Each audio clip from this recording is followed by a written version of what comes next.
Ева Киттам. Ёб твою мать!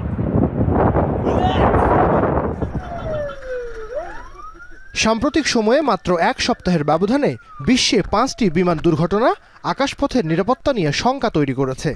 Azerbaijan airlines, ডেজু air flight কিংবা KLM ফ্লাইটের দুর্ঘটনা ভাবাচ্ছে বাংলাদেশকেও।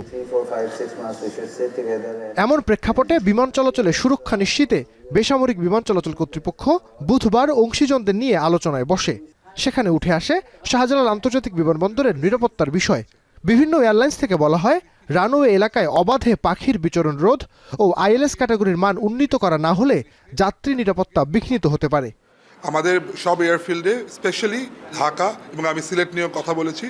সিলেট থেকে আমাদের মিডল ইস্ট এবং ইউকেতে ফ্লাইট যাচ্ছে, লন্ডন এবং ম্যানচেস্টারে, যেখানে বড় ফ্লাইট, বড় প্লেন যাচ্ছে অনেক যাত্রী নিয়ে এবং অনেক ভারী থাকে তখন তারা। ওই সময় বার্ড স্ট্রাইক হওয়াটা একটা খুবই দুর্ঘটনা হলে মানে খুবই খারাপ দুর্ঘটনা হতে পারে।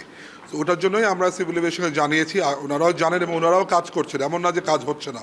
এ সময় নির্বাহী পরিচালক জানান, পাখি তাড়ানোর জন্য ব্যবস্থা নিয়েছে বিমানবন্দর কর্তৃপক্ষ।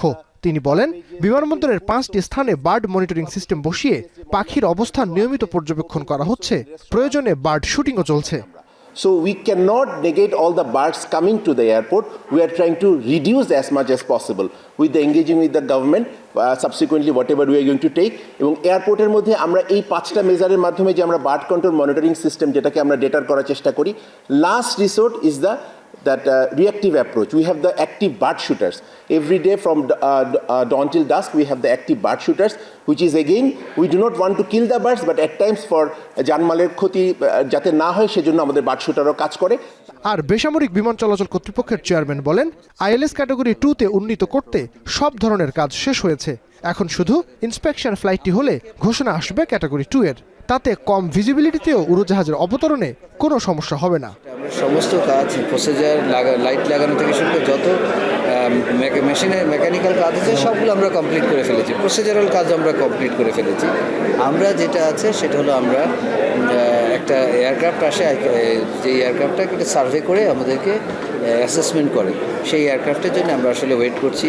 তো যেটা একটা ছোট জিনিস, অনেক বড় এয়ারক্রাফট তারা আসতে যাচ্ছে না। আমরা 2 থেকে 3 বার আমরা করেছি, আমরা ওপেন টেন্ডার করেছি, আমরা রেসপন্স পাইনি, বাট আমরা চেষ্টা করছি ওনাদেরকে যত দ্রুত সম্ভব আনানোর জন্য।